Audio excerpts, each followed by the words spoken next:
Mi nombre es Yerey Campos y esto es Ciberseguridad Básica. Todo lo que necesitas saber para navegar de forma segura y cómo protegernos de la red. En el vídeo de hoy trataremos los comandos y herramientas para informes, estadísticas o recuperación. En este caso, no vamos a tratar sobre diferentes amenazas de red o sobre diferentes métodos para detenerlos, sino que vamos a tratar el caso en el que ya estemos infectados, en el que se nos haya bloqueado el Windows Defender o nos hayan bloqueado algún tipo de acción en nuestro ordenador y tengamos que requerir a un técnico para que nos ayude.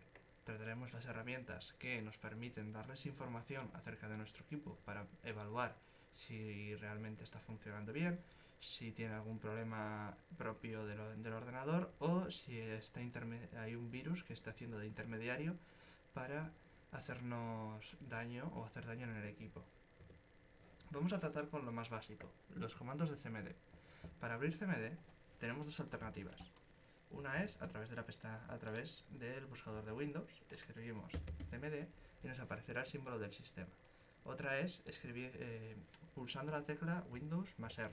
Nos aparecerá el comando de ejecutar y escribimos cmd.exe. Una vez que hayamos hecho una de las dos opciones, nos aparecerá una carpeta parecida, una aplicación parecida a esta. Hay dos maneras con las que puede aparecer. Si lo ejecutamos de normal, nos aparecerá en nuestra carpeta de nuestro usuario y tendrá los mismos permisos que tengamos nosotros aplicados a nuestro propio usuario. Sin embargo, para ejecutar algunas aplicaciones se requieren permisos especiales. En ese caso, lo que tenemos que hacer es ejecutar como administrador los símbolos del sistema y nos aparecerá una ventana parecida. Sin embargo, esta está apuntando a System32, lo que significa que está utilizando un usuario con permisos. Esto nos permitirá acceder a puntos más importantes. Empecemos con la lista. Los comandos que vamos a tratar hoy van a ser los comandos de navegación, cdir, muy básicos, ipconfig, netstat, ping, powercfg, sfc, chkdsk contra /f y regedit. CMD y dir son muy sencillos y son muy básicos de utilizar. Vamos a nosotros, por ejemplo, a la pestaña que teníamos ahora. Esta es la del administrador, pero yo quiero ver esta, la de mi usuario. Ahora mismo está en mi usuario. Y si yo hago dir, me mostrará todas las carpetas que tengo metidas aquí. ¿Qué podemos hacer desde aquí? Muy sencillo. Si yo, por ejemplo, escribo cd desktop, nos llevará a mi escritorio y se podrán ver todos los elementos que estarán ahí con dir. Sin embargo, vamos a ir a la carpeta del anterior vídeo, que se llamaba herramientas. Aquí, si yo hago dir, puedo ver todos los documentos que se utilizaron en el anterior vídeo. CMD tiene bastantes más comandos para editar documentos o hacer cualquier tipo de operación con ellos. Si escribimos help, nos aparecerán todos los comandos que tiene disponibles. Algunos están relacionados con documentos, otros incluso están relacionados con el propio sistema. Puedes mostrar la información del sistema, puedes mostrar todos los archivos en formato de árbol, que te permite mostrar todo lo que tiene dentro, etcétera. Incluso si escribes help si escribes el comando que quieres utilizar más help, te ofrecerá. Normalmente te suele ofrecer información. En este caso ha mostrado el listado de rutas de carpetas, el número de serie. Bueno, sí. Esta información que aparece simplemente es cosa de mi ordenador, que tiene una configuración distinta. Pero bueno, sigamos. ipconfig. ipconfig muestra la información de la red de tu sistema. Este seguramente es muy conocido, debido a que cada vez que hay un problema de red suele ser el primero en utilizar para ver si estás obteniendo una dirección IP correcta o si la información de la dirección de internet que estás obteniendo está bien. Si escribes ipconfig/al te mostrará la información de todas las conexiones que tiene tu ordenador.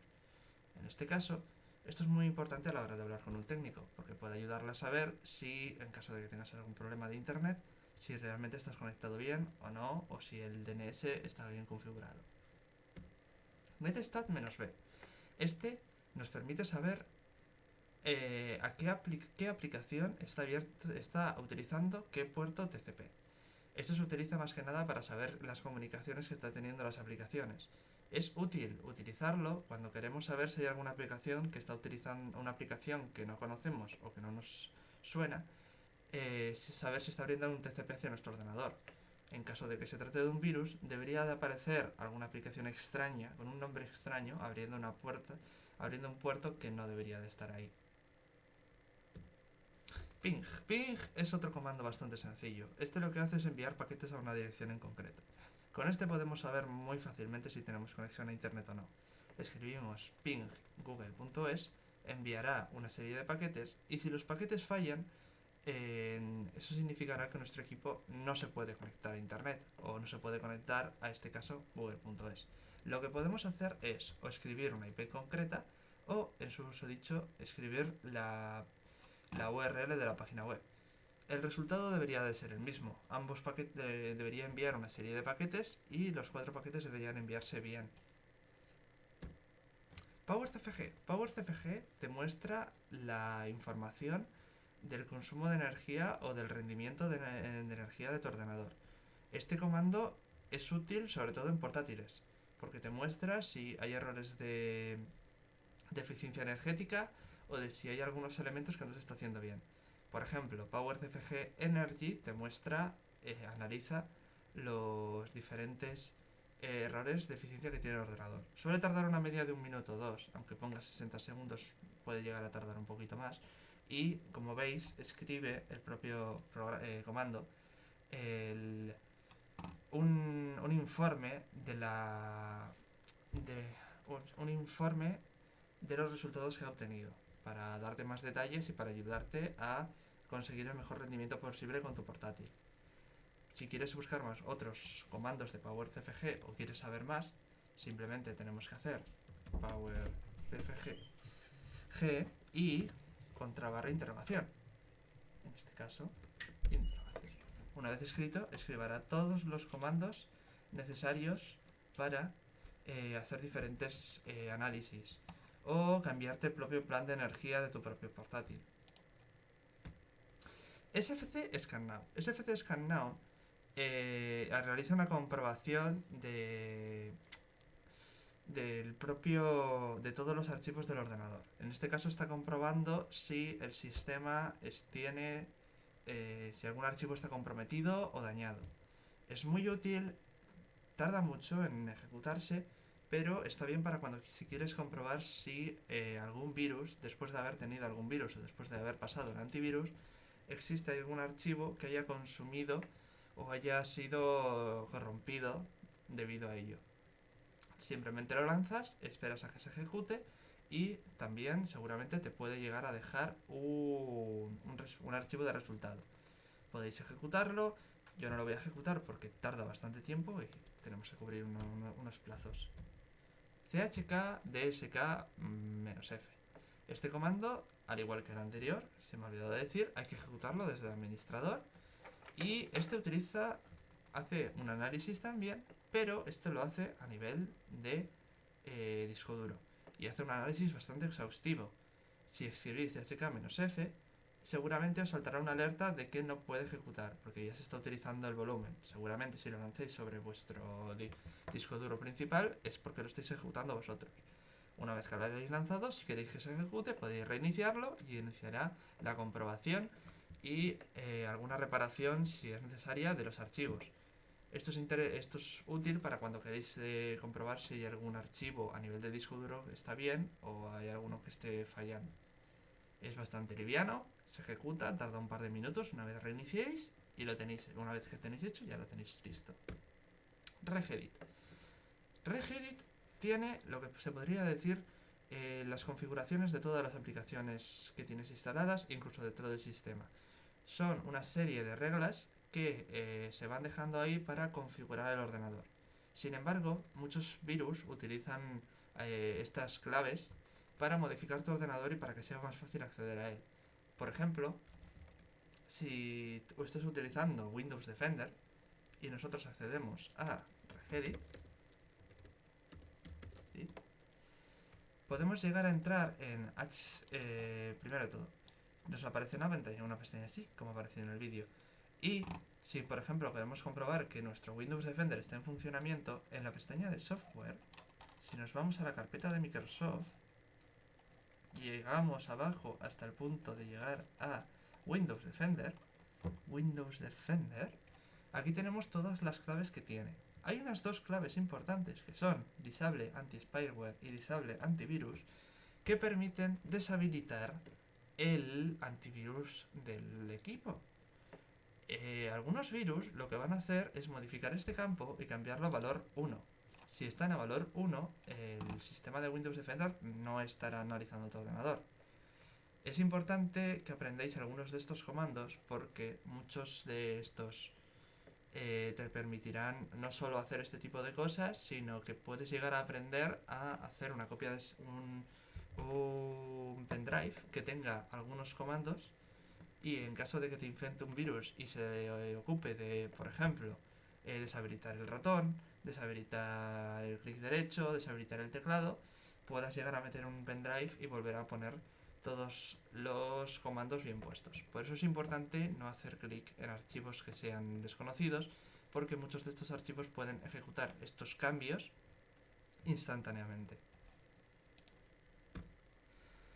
DXDiag. DXDiag no es un programa de Windows, no está facilitado por Windows, pero te permite hacer un análisis de tu ordenador. Esto es un análisis más bien a nivel de rendimiento. Lo único que tenéis que hacer para ejecutarlo es, si tenéis Windows DirectX 11 o alguna versión de ella instalado, escribís DXDiag y os aparecerá el propio comando. El comando se ejecutará y tendréis una pestaña aquí, parecida a esta. Lo que podéis llegar a comprobar con esto es que todos vuestros componentes del ordenador están en funcionamiento y no hay ningún error por el que estén llegando a fallar o llegando a dar problemas. Además, la herramienta de DXDiag permite guardar la información y enviársela a un técnico para que os pueda ayudar en caso de que tengáis problemas. El gestor de contraseñas. Ahora vamos a hablar de la herramienta que nos va a permitir ahorrarnos tener el problema de que nos roben nuestra contraseña. Existen muchas aplicaciones o muchas webs que nos permiten almacenar las contraseñas de forma segura. Sin embargo, si queréis configurar en la más básica, Google tiene su propio gestor de contraseñas. Cada vez que ya añadís una contraseña a través de Google Chrome o a través de vuestra cuenta de Google, ella os preguntará si queréis guardar la contraseña y lo irá guardando por aquí. ¿Por qué es importante tener un gestor de contraseñas? Porque es muy inseguro guardar las propias contraseñas en un archivo en vuestro ordenador. Porque solo hace falta que un virus o algún tipo de troyano llegue a vuestro ordenador, empiece a analizar archivos, saque esas contraseñas, las ponga y las utilice en tu contra. Por eso es importante que, si tenéis un gestor de contraseñas, que lo tengáis bien asegurado y que confiéis en ese sistema para almacenar vuestros datos. Google no se va a apropiar de vuestras contraseñas para usarlas en vuestra contra. No va a tener ningún problema en eso. Y en las empresas que gestionan ese tipo de contraseñas no suelen utilizarlas en contra de los propios usuarios. Sois sus primeros clientes y sois la última persona a la que quieren dañar. Copias de seguridad. Vamos a imaginar una situación. Nos entra un virus que hace tal daño que no es posible restaurar el equipo tal y como está. De hecho, muchos de ellos os bloquearán el ordenador o harán algunas acciones que vayan degradándolo hasta un punto de que sea irrecuperable. Por eso, Windows tiene un sistema con el que facilita el tema de las copias de seguridad. Para realizar una copia de seguridad, lo único que necesitáis es un disco duro secundario para enviar, para hacer la copia, o en este caso, un pendrive con suficiente tamaño para almacenar todo. Hay tres métodos para hacer una copia de seguridad. La copia de seguridad básica, que almacena la información de tu ordenador sin guardar el estado, es decir, es como si restauras la copia de seguridad, es como si iniciases el ordenador de nuevo con toda la información que ya tenía. Luego existe la imagen. La imagen de una copia de seguridad almacena el estado del ordenador tal y como está ahora. Si tienes es bastante útil si, por ejemplo, quieres guardar tu ordenador y utilizarlo en un equipo externo, o quieres trasladar lo que hay en tu ordenador a un equipo externo directamente con un solo archivo que se suele cargar. Una imagen permite a un equipo cargar todo lo que había en tu ordenador en el otro ordenador y que funcione exactamente igual. Va a haber diferencias debido a cambios de hardware, de software, etcétera, pero se ejecutaría como si fuese igual. Y luego existen los puntos de restauración. Esta es una opción de Windows que permite almacenar en el propio equipo un punto donde, por ejemplo, estaba todo bien en tu ordenador y en el momento que te veas que tu ordenador ha sido comprometido, volver otra vez a ese punto para ejecutarlo todo. Esto puede causar pérdida, porque estás volviendo a un punto en el pasado y estás volviendo a la información que había antes, así que todo lo que hayas hecho desde que hayas ejecutado el punto se perderá. Sin embargo, es seguro porque te devuelve otra vez al mismo estado en el que estaba en el ordenador sin comprometer la propia seguridad.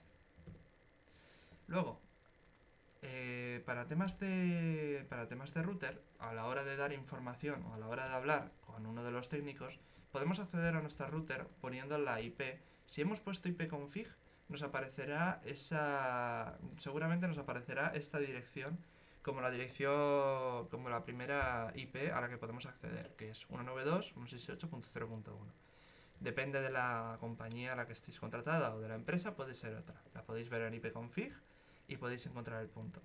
Una vez que eso, tendréis que poner el usuario y la contraseña que os aparece debajo del router, donde habéis conseguido la propia contraseña para el wifi, por ejemplo, y podréis acceder a comandos como los usuarios que están conectados, los ordenadores que están metidos, y ahí podéis echar usuarios, podéis echar ordenadores, podéis cambiar la contraseña del router para asegurarla un poquito más, etcétera. Normalmente las compañías no suelen cambiar automáticamente la contraseña cuando hay algún tipo de problema y luego te suelen informar. Así que no debería de haber mucho problema. Y eso ha sido todo por hoy. Espero que os haya gustado el vídeo y que os haya servido de ayuda.